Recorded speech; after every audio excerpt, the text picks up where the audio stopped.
Começa agora um programa que traz tudo sobre o livro mais lido em todos os tempos. Apresentamos O Som do Livro.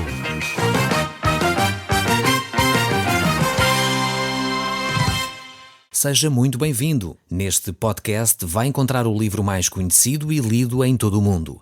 Vamos levá-lo numa viagem pela história da humanidade. Este é um audiolivro para si, para a sua família e sociedade em geral. Contextualização e comentários de Paulo Chaveiro. Eu sou Paulo Chaveiro e nós hoje vamos estudar o capítulo 5 do livro de Cantares. Vale a pena lembrar que este livro é um livro de uma história, de um romance, que conta a história de amor entre Salomão e a Sulamita, mas ao mesmo tempo é também uma lição espiritual. Nós vemos neste texto aquilo que Deus quer transmitir ao seu povo, o amor que Deus tem para com o seu povo. Neste romance que nós temos vindo a ler, ele é então traçado através dessa relação de amor, essa relação conjugal entre o rei Salomão e esta Sulamita. Isto tem vários desenvolvimentos, é quase como se fosse uma peça de teatro, tem vários cenários também.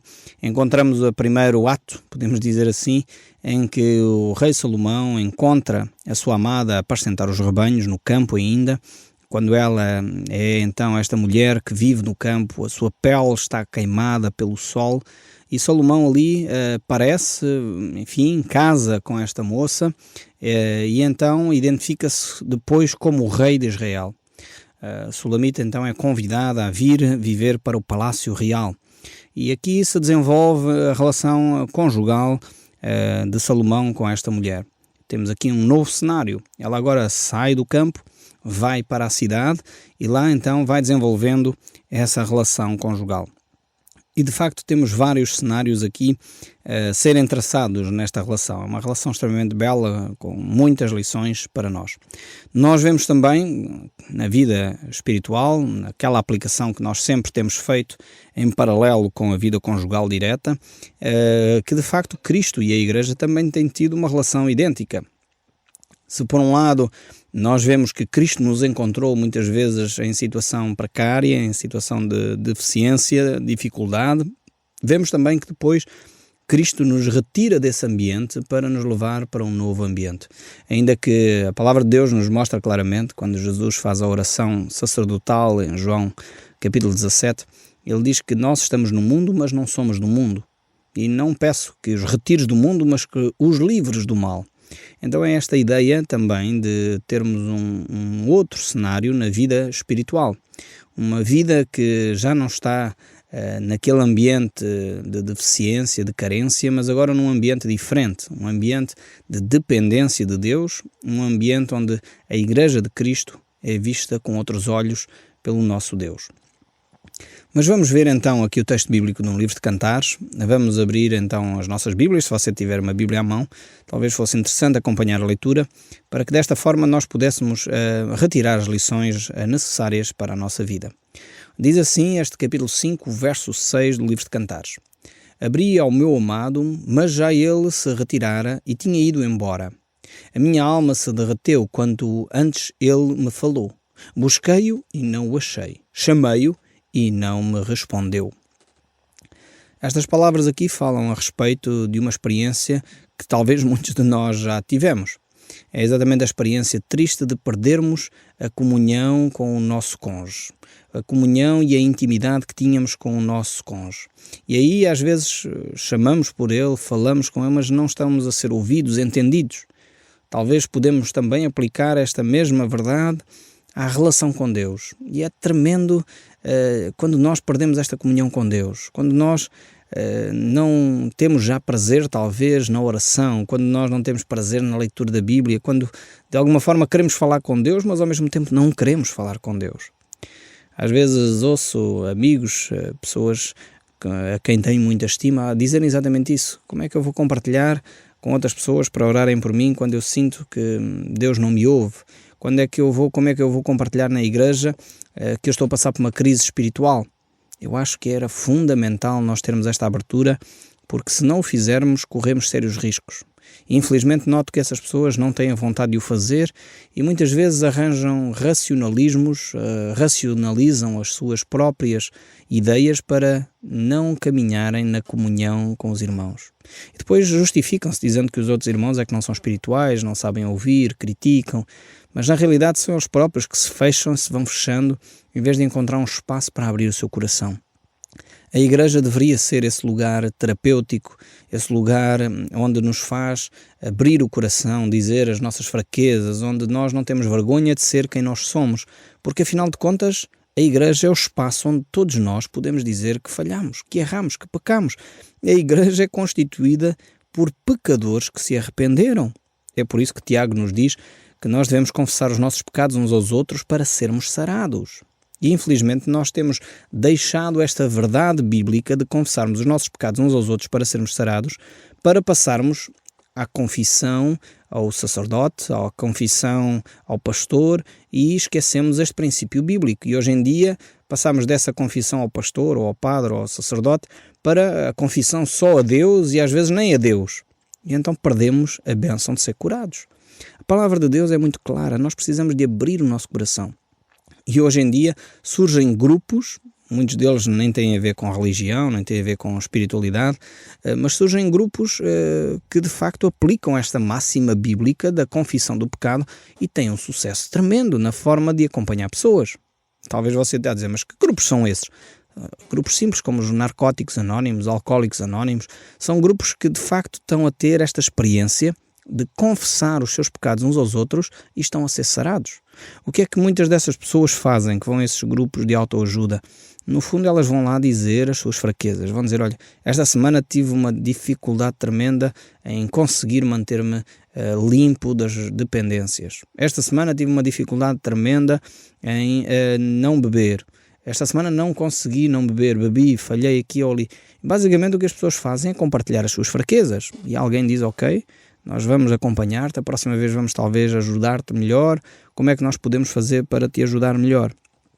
E no fundo é no compartilhar destas fraquezas que a pessoa se vai libertando das dependências. Eu creio que a Igreja Cristã tem perdido muito este aspecto fundamental e terapêutico para a nossa alma. Precisamos de voltar a ser pessoas sinceras connosco próprios e com os outros. Quando nós nos justificamos, quando nós nos escondemos, então de facto perdemos aquilo que é o mais bonito da relação de igreja, que é esse aspecto terapêutico, de crescermos, de mostrarmos que somos fracos, de demonstrarmos que precisamos de Cristo. Mostrar isso é tão belo. Quando nós podemos ter esta abertura, e não tem a ver com os outros, tem a ver connosco. Não tem a ver com o irmão A, B ou C que está naquela comunidade, tem a ver comigo. Quando eu tenho a capacidade de dizer, irmãos, orem por mim porque eu estou a viver esta fraqueza. Talvez vai escandalizar alguns, mas no fundo é para isso que serve a igreja.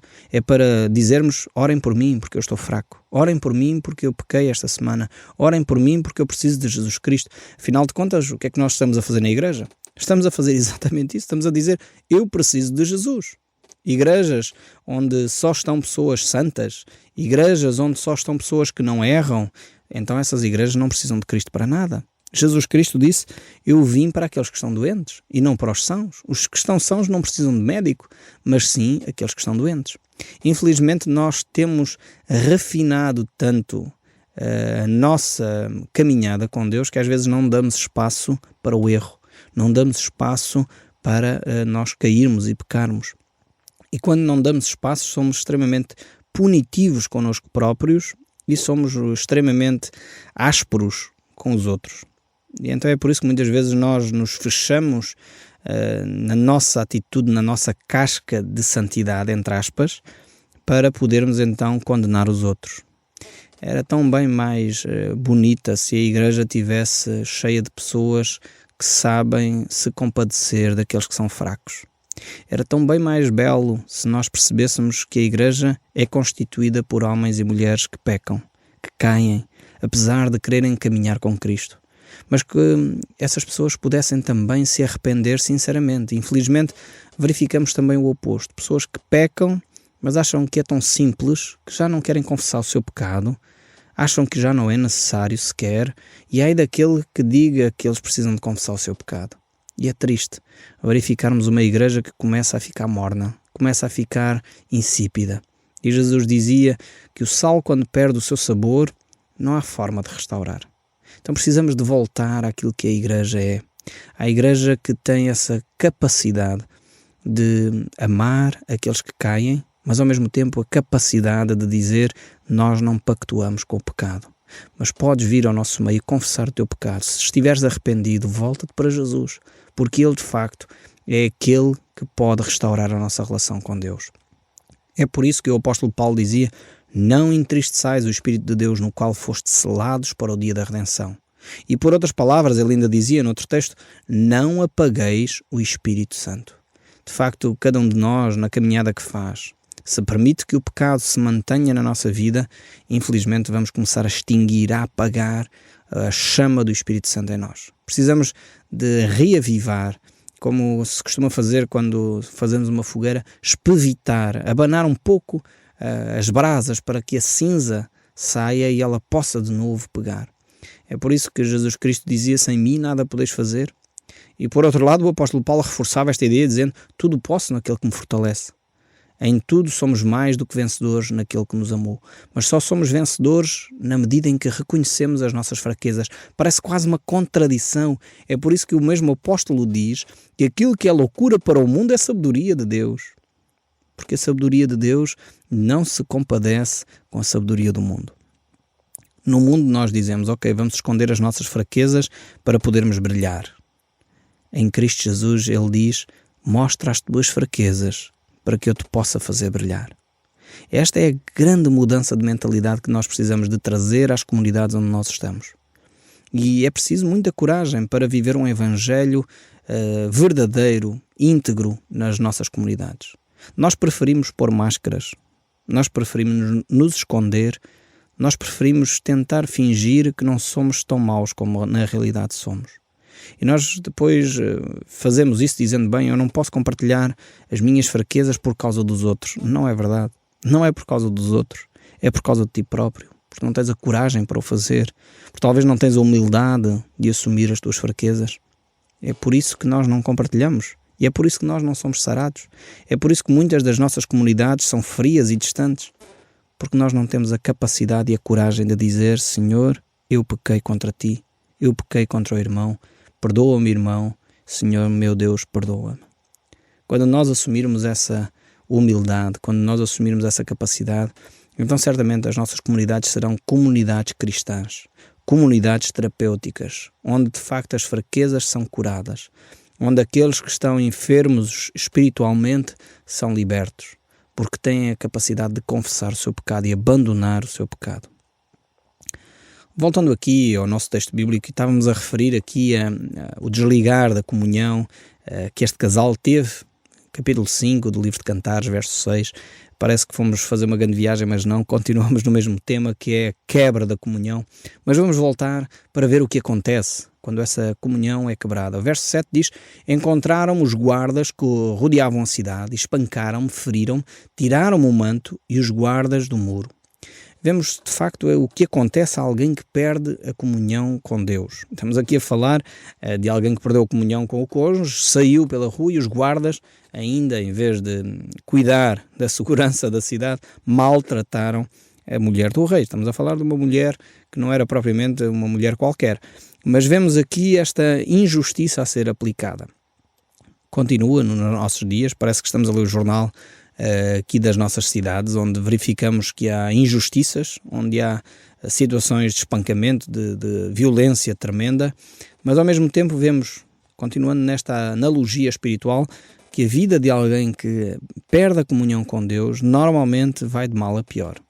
Começa com um pequeno afastamento, começa talvez com, como se costuma dizer, quase um pecado de estimação que nós mantemos na nossa vida, que não queremos abandonar, e depois vai-se degradando aos poucos, chegando ao ponto de facto de nos ferirmos, de nos maltratarmos, de ficarmos talvez nus, ficarmos sem nada para oferecer, porque a nossa relação de intimidade com Deus foi-se degradando de tal forma que já não há retorno. Precisamos de reconhecer onde caímos. Precisamos de reconhecer as falhas que tivemos, confessar essas mesmas falhas e voltar a Jesus. E é por isso que Ele nos diz, o Senhor Jesus Cristo: eu não vim buscar os justos, mas sim chamar os pecadores ao arrependimento. Talvez alguns que me estão a ouvir, eu tenho ouvido várias pessoas a dizer isto: eu não me sinto capaz de me aproximar de Deus, eu sou tão pecador que certamente Deus não me aceita. Deus só não aceita aqueles que não se arrependem. Aqueles que não confessam o seu pecado e não deixam, Deus não os aceita porque eles não confessaram. Agora, aqueles que confessaram o seu pecado e abandonaram o seu pecado, Deus o aceita tal como ele é. Você não surpreende Deus com os seus pecados. Você não surpreende Deus em nada. Por isso é necessário você perceber que Deus o conhece desde o seu nascimento. Se você talvez vive uma vida de pecado, é hoje o dia aceitável, o dia para abandonar esse mesmo pecado. Não sei se está lembrado daquela figura que foi crucificada com Cristo, um dos ladrões. Aliás, foram crucificados 2 ladrões, um do lado esquerdo e outro do lado direito. E, de facto, um dos ladrões chegou ao ponto de dizer: eu reconheço que tu és o Filho de Deus. Lembra-te de mim quando entrares no teu paraíso. E Jesus diz: ainda hoje mesmo estarás comigo. Porque ele reconheceu o seu pecado, percebeu que ele estava a merecer o castigo de ser pendurado naquela cruz, reconheceu o seu pecado e pediu auxílio a Cristo, o único que o podia efetivamente ajudar. Quando nós fazemos isso, de facto, Cristo vem em nosso auxílio. Aquele homem era um pecador, de facto, era um homem condenado, era um criminoso, provavelmente alguém que matou outra pessoa.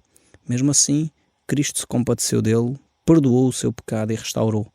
É verdade que ele não durou muito mais horas para poder testemunhar da sua fé em Cristo. Não pôde fazer nada naquela cruz, não fez obra absolutamente nenhuma benéfica para Cristo o poder salvar. Mas o facto é que ao confessar o seu pecado, Cristo o salvou.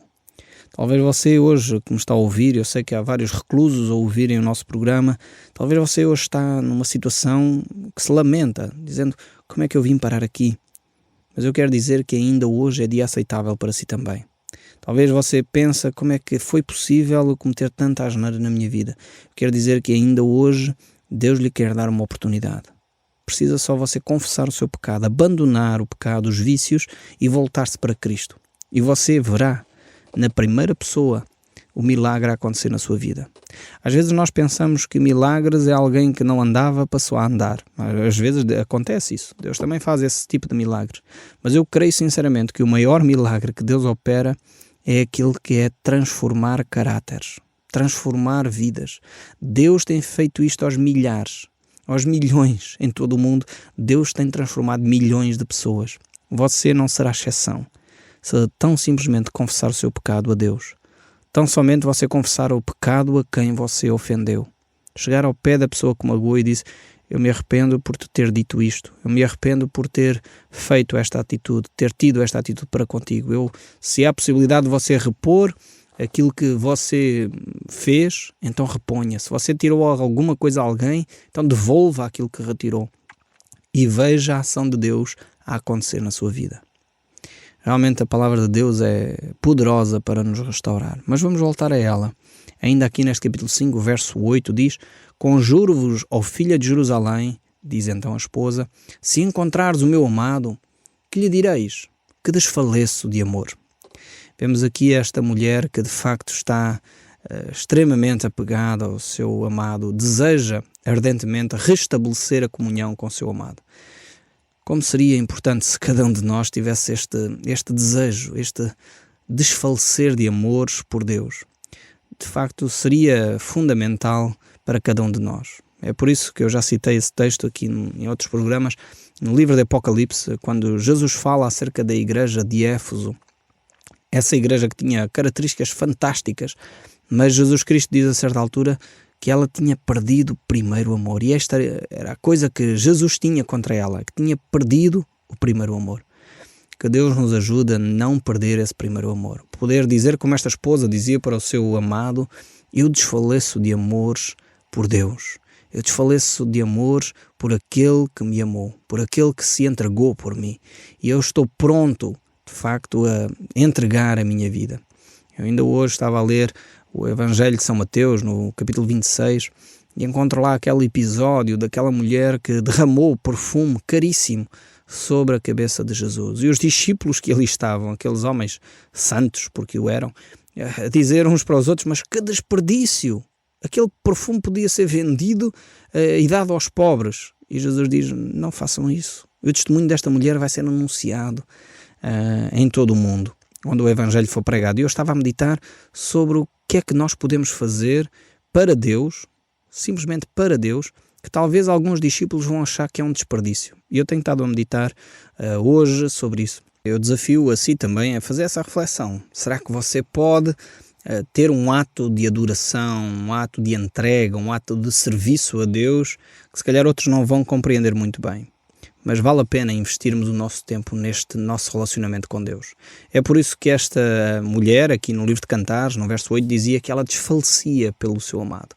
Tal era esta paixão por querer restabelecer a sua comunhão com Deus. Você faça o mesmo, invista tempo na sua relação com Deus. Talvez, se calhar, precisa fazer uma viagem para assistir a uma conferência. Talvez você precisa de retirar uns dias para parar e se isolar, para orar, para ler a Bíblia. Talvez você vai dizer: eu preciso fazer 2 dias de jejum e oração. Não sei, talvez alguns vão dizer que é quase loucura o que você está a querer fazer. Mas talvez Deus vai dizer: isto é algo precioso, algo que vai marcar definitivamente a sua relação comigo. Então é o tempo de você tomar essa decisão. O verso 9 ainda do nosso capítulo aqui diz: que é o teu amado mais do que outro amado, ó tu, ó mais formosa entre as mulheres. O que é o teu amado mais do que outro amado, que tanto nos conjuras? Vemos aqui um coro que aparece, de vez em quando vai surgindo este coro a falar aqui no nosso texto bíblico, e aqui encontramos de novo esse coro a falar, a referir-se à esposa. Porque é que ela fazia este apelo tão significativo, tão enfático, para que se encontrasse o seu amado rapidamente a avisassem? É de facto este apelo que muitas vezes outras pessoas olham e não entendem a nossa relação com Cristo, porque não entendem sequer quem Cristo é. E Cristo é de facto diferente. Cristo difere de todos os outros líderes religiosos, coloquemos lá o nome que quisermos, desde os apóstolos Pedro, Paulo, ou mesmo pessoas como Gandhi, Buda ou Maomé, seja quem você quiser lá colocar. Cristo difere deles porque Cristo é Deus. É Deus feito homem. E isso faz toda a diferença. Talvez por isso que Napoleão Bonaparte disse que Cristo é o único, porque Cristo é Deus. Até um homem tão importante como ele reconheceu que Cristo é que faz a diferença na vida de cada um de nós. Eu espero sinceramente, ao terminar este tempo aqui consigo, você possa fazer esta reflexão. Quem Cristo é para mim? E se você reconhece que Cristo é Deus, Cristo é efetivamente aquele que quer transformar a sua vida, eu desafio a entregar hoje mesmo a vida nas mãos de Cristo e poder dizer: Senhor Jesus, vem em meu auxílio, porque eu quero realmente ter esse relacionamento contigo. O Som do Livro, uma produção da Rádio Transmundial de Portugal.